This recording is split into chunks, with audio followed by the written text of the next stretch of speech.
ஏன் தம்பி உங்களுக்கு கொஞ்சம் கூட மூளையே இல்லையா? மனுஷ தன்மையே கிடையாதா? ஐயோ அப்படிலாம் சொல்லாதீங்க. இதுல பெரிய புதையில இருக்குன்னு நினைச்சு தூக்கிட்டு போயிட்டியா? எங்களை மாதிரி ஆளுங்க கிட்ட உங்களை மாதிரி ஆளுங்களுக்கு தேவையான பண நகை எதுவுமே இருக்காது. ஐயோ பணத்துக்காக நான் உங்க துணி மூட்டி எடுத்துட்டு போகல. பின்ன வேற எதுக்காக தூக்கிட்டு போன? நித்யானந்தா, நித்யானந்தா, பேச்சுக்கு பேச்சு தொடர்ந்துகிட்டே போனா அது போய் மனஸ்தாபத்துல தான் முடியும். ஆன்மீக வழியில போ.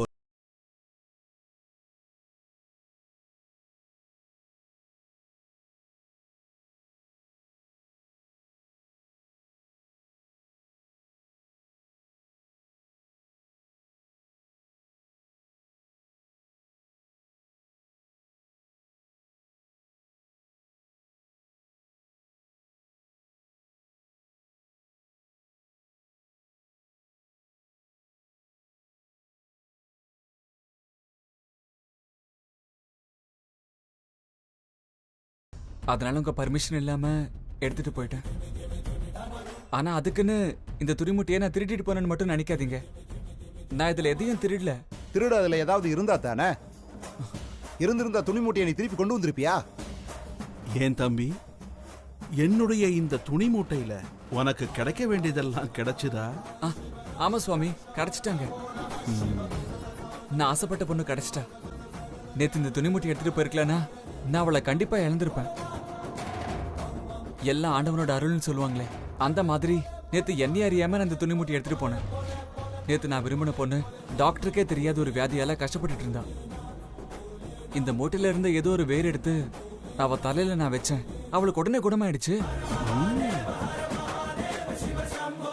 அது சரி, அது என்ன வேர்னு உனக்கு தெரியாதா? அது சாதாரண வேர் இல்ல நித்யா. வேருக்கும் சக்தி இருக்கு. அதை பயன்படுத்துற யுக்தி நமக்கு தெரிஞ்சிருக்கணும். எனக்கு அதெல்லாம் எதுவும் தெரியாது சுவாமி. இந்த வேர் எடுத்து அவங்க தலையில வச்ச உடனே ஏதோ அதிசயம் நடந்த.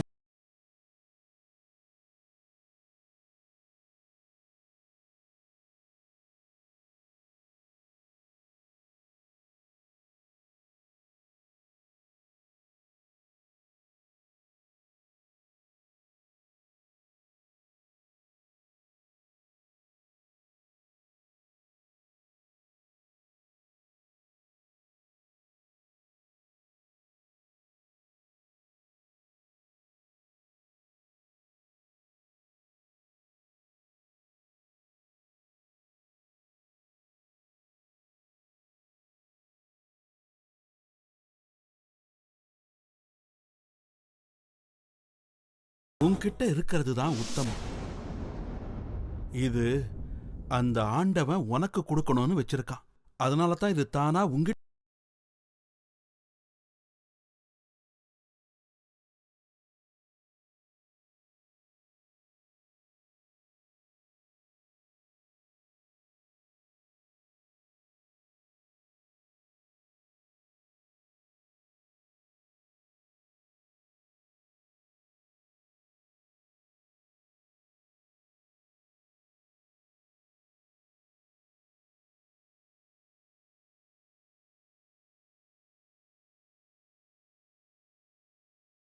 கேள்விகளுக்கெல்லாம் அந்த பரமேஸ்வரன் உனக்கு நிச்சயம் பதில் சொல்லுவான்.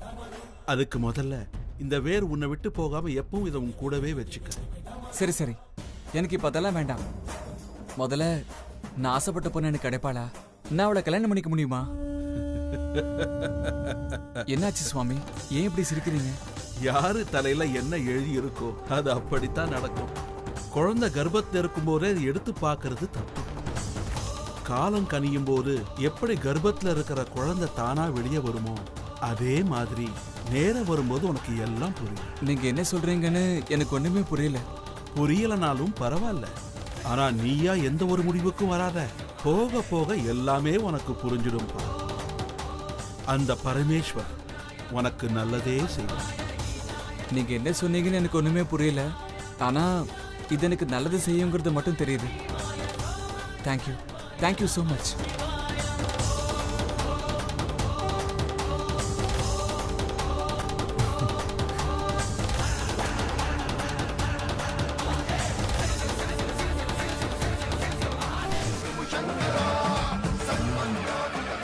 உங்க மேல நான் வச்சிருக்கிற காதல் உண்மையா இருந்தா, என் லைஃப் பார்ட்னரா நீங்க வரப்போறது உண்மையா இருந்தா, உங்க அழகான கன்னத்துல நான் முத்தம் கொடுக்க போறது உண்மையா இருந்தா என் கண்ணு முன்னாடி வாங்க. உங்க தரிசனத்துக்காக பிச்சைக்கார மாதிரி இங்கே நிப்பேனே தவிர இந்த இடத்தை விட்டு போகவே மாட்டேன்.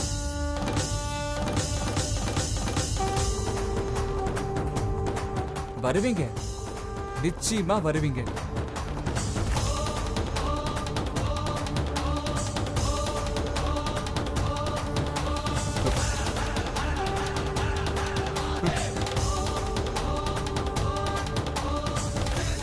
என் காதல் உண்மையானதுதான். இனி எங்க காதல யாராலையுமே பிரிக்க முடியாது. கடவுளே, நான் ஆசைப்படுறதெல்லாம் இப்படி உடனே நிறைவேற்றி வச்சுட்டா அப்புறம் என் எதையும் நின்றுடுமோன்னு எனக்கு பயமா இருக்கு. அமிர்தா கிட்ட இன்னைக்கு எல்லா விஷயத்தையும் நான் சொல்லி ஆகணும். இன்னைக்கு என்ன ஆனாலும் சரி.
ராஜி, அந்த காளிங்க சர்ப்பம் விஷயம்னு சொன்னியே, அது எங்க கிடைக்கும்னு சொல்லு, நான் இப்பயே போய் வாங்கிட்டு வந்துடுறேன். ஏங்க, காளிங்க சர்ப்பத்தோட விஷத்தை கொண்டு வர முடியாது. அந்த காளிங்க சர்ப்பத்தையே இங்க கொண்டு வந்து இந்த சரோஜாவை கடிக்க வைக்கணும். ஐயோ, என்னம்மா சொல்ற நீ? காளிங்க சர்ப்பத்தை இங்க கொண்டு வரதா? சரி, ஆனா அது சரோஜாவை தான் கடிக்கணும், என்ன கேரண்டி? என்ன கூட கடிக்கலாம்ல? ஏன் உன்ன கூட கடிக்கலாம், அது யார வேணாலும் கடிக்கலாம்ல. விஷத்தை மட்டும் கொண்டு வந்தா பரவாயில்ல, நாகத்தையும் இங்க கொண்டு வரணும்னா அது பெரிய ரிஸ்க். ஏங்க, அது கூடவா எனக்கு தெரியாது. முதல்ல காளிங்க சர்ப்பத்தை வச்சிருக்கிறவங்கள புடிங்க, மத்த எல்லாத்தையும் அவங்க பாத்துப்பாங்க.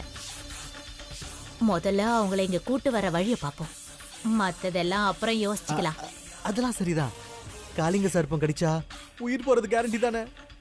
கர்மம், போயும் உங்களை கட்டிக்கிட்டேன் பாருங்க. காளிங்க சர்ப்பம் கடிச்சதுன்னா செத்துருவாங்களான்னு சின்ன குழந்தை மாதிரி கேக்குறீங்களே. காளிங்க சர்ப்பத்தோட விஷம் ரொம்ப பவர்ஃபுல். அது கடிச்சதுன்னா யானையா இருந்தாலும் செத்துடும். அப்படி இருக்கும்போது இந்த சரோஜா ஏமாத்திரம் சொல்லுங்க. ஆனா அதுக்குள்ள விக்ரம் ஓடி போய் டாக்டரை கூட்டிட்டு வந்து ட்ரீட்மெண்ட் கொடுத்துட்டானா மறுபடியும் அவ பழச்சிப்பாளே. பொழைக்கிறதா? No chance. சரோஜாவா அந்த பாம்பு கடிச்சா அடுத்த நிமிஷம் டாக்டருக்கு ஃபோன் பண்ணாலும் அந்த டாக்டர் கிளம்பி இங்க வரதுக்கு அட்லீஸ்ட் 40 நிமிஷம் ஆகும். ஆனா காளிங்க சர்ப்பம் கடிச்ச உடனே பாதிக்கப்பட்டவங்க ஒரு 10 செகண்ட்ல ஸ்வர்க்கத்துக்கு போயிடுவாங்க. அதாவது சரோஜா நிச்சயம் பொழைக்கவே முடியாது. எப்படியும் மேல டிக்கெட் வாங்கிட்டு போயிடுவா, அது கேரண்டி. அடடடடா, என்ன மூலராஜி உனக்கு, சூப்பர் பிரெயின். இந்த ஐடியா எவ்வளவு சூப்பரா இருக்கு தெரியுமா? கொலை பண்றது நாமளா இருந்தாலும் அது கொலை கிடையாது. எதிர்ச்சியா பாம்பு கடிச்சு செத்து போயிட்டான்னு சொல்லுவாங்க, அதனால நாம சேஃப். சரி, புகழ்ந்தது போதும், சும்மா பேசிக்கிட்டே டைம் வேஸ்ட் பண்ணாதீங்க. புரிஞ்சு போச்சு. நான் உடனே போய் பாம்பு பிடிக்கிறவங்கள விசாரிச்சுட்டு வரேன்.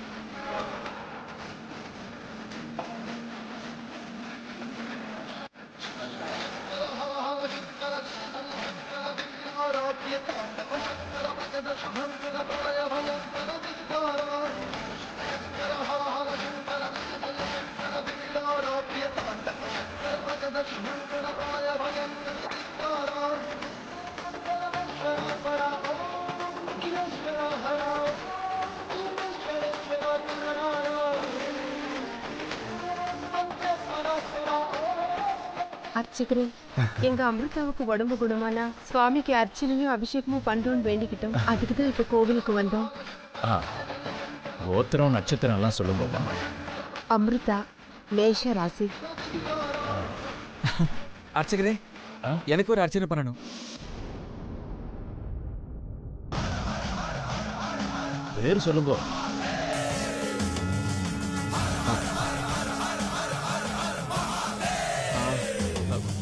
அமிர்தா. பேர் சொல்லுங்க. அமிர்தா.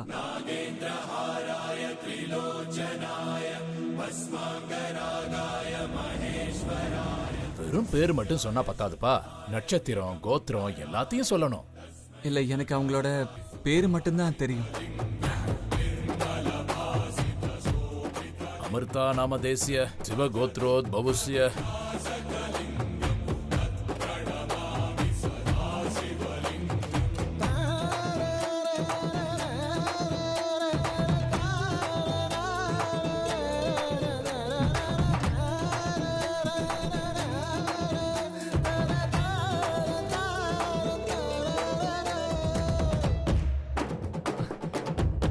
என்ன சார் அப்படி பாக்குறீங்க? ஒன்றும் இல்லை, நீங்களும் அமிர்தான்னு சொன்னீங்க இல்லையா, அதான்.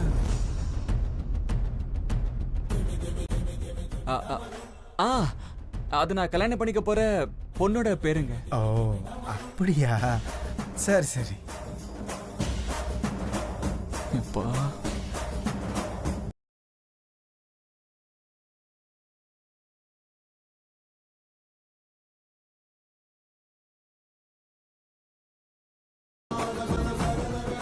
நீ தான் எப்படியாவது அமிர்தாவை கன்வின்ஸ் பண்ணணும். அவங்களை எப்படியாவது காதலிக்க வேணும். கேட்காமலேயே என்னென்னமோ கொடுக்குறேன். இன்னைக்கு வாய் திறந்து கேட்குறேன். இந்த பூவை என் வீட்டுக்குள்ள என் மனசுக்குள்ள அலங்காரம் பண்ண அனுமதி. இவங்களை பார்த்த மறு நிமிஷமே இவங்க தான் என் மனைவின்னு முடிவு பண்ணிட்டேன். ஆனா இவங்க என்னடான்னா என்ன பார்த்தா போதும் ஏதோ பாம்பு மாதிரி சீறிக்கிட்டே இருக்காங்க. நான் வழியா போய் பேசினாலும் என்கிட்ட மூஞ்சி கொடுத்து பேச மாட்டேங்கிறாங்க. இப்படியே இருந்தா என் லவ் எப்படி சக்சஸ் ஆகும்? ப்ளீஸ் பரமேஸ்வரா, எப்படியாவது என் அப்ளிகேஷனை கன்சிடர் பண்ணி அவங்க என்ன லவ் பண்ற மாதிரி பண்ணுப்பா ப்ளீஸ்.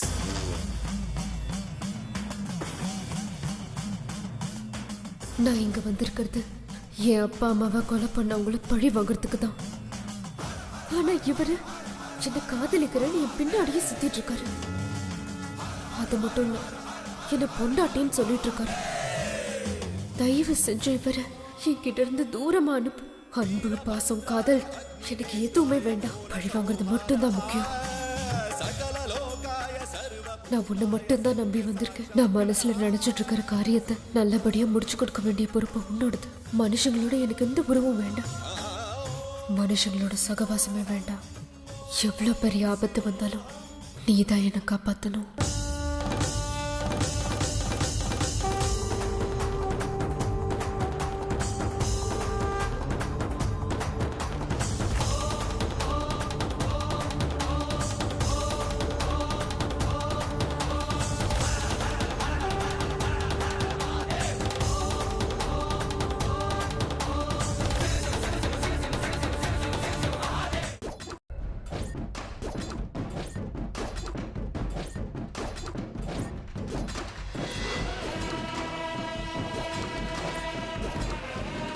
ஜெய் மகாகாளி. கால பைரவா, நான் என்ன தப்பு செஞ்சேன்? அந்த நாகராணி முன்னாடி என்னோட சக்திகளை ஏன் பலி கொடுத்துட்ட? அப்படி என்ன நான் தப்பு பண்ணிட்டேன்? நான் இன்னும் உனக்கு என்ன சேவை செய்யணும்னு சொல்லு, செய்யறேன். எதுவா இருந்தாலும் செய்யறேன். ஆனா அந்த நாகராணிய கொல்ற சக்தியை மாத்திரம் எனக்கு கொடுத்துரு. அதுக்காக 24 மணி நேர காலம் உன்கிட்ட இருந்து வரத்தை பெற பஞ்சாக்கணி தவத்தை நான் பண்ணிக்கிட்டு இருக்கேன். என்னுடைய பக்திக்கு உண்மையான ஒரு வழியை காட்டு. உன்னுடைய பரம பக்தனான இந்த பைரவனோட கோரிக்கைகளை நீ நிறைவேற்றி ஆகணும். அதுக்காக தான் இந்த அக்னிகளை ஏத்தி அக்னிகளுக்கு நடுவுல உட்கார்ந்து பஞ்ச அக்னி தியானத்தை பண்றேன். நீ எனக்கு விசேஷ சக்திகளை கொடுக்கிற வரைக்கும் இந்த தியானத்திலிருந்து நான் எழுந்திருக்க மாட்டேன், விடமாட்டேன். ஜெய் மகாகாளி.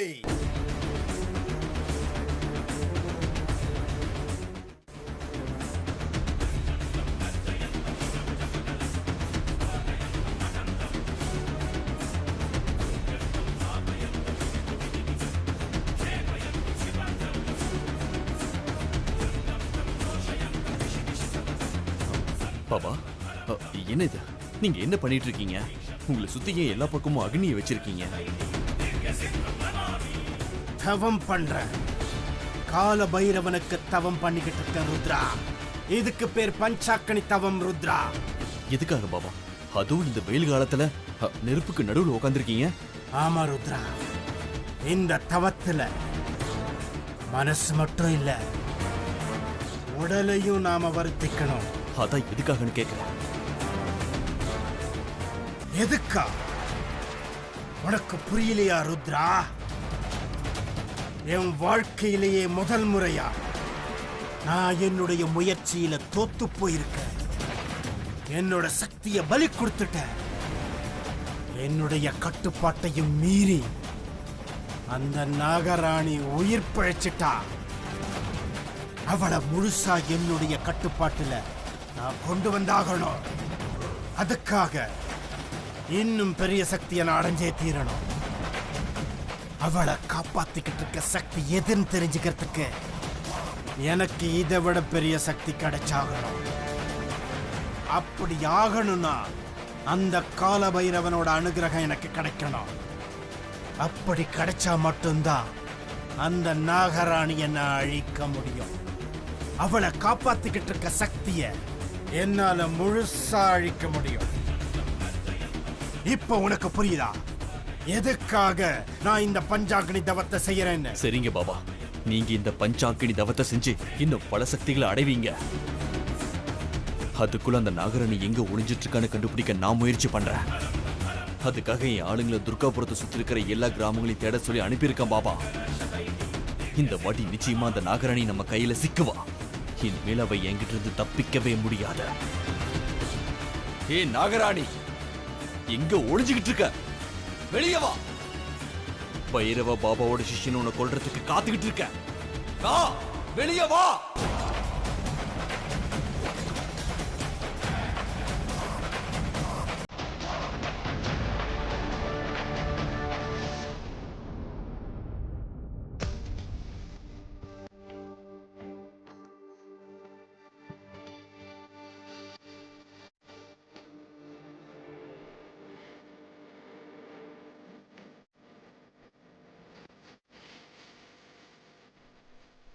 அமிர்தா,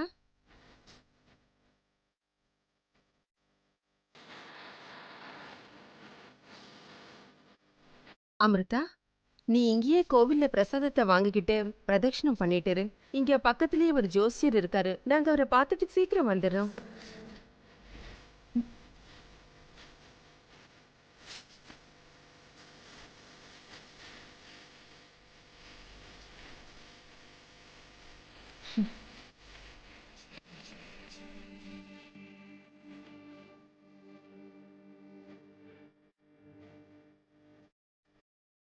இந்தாம்மா, இந்தாப்பா.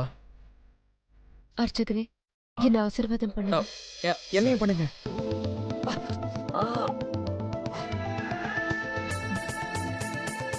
ஆயுஷ்மான் பவ, சீக்கிரமேவ சந்தான பிராப்திரஸ்து.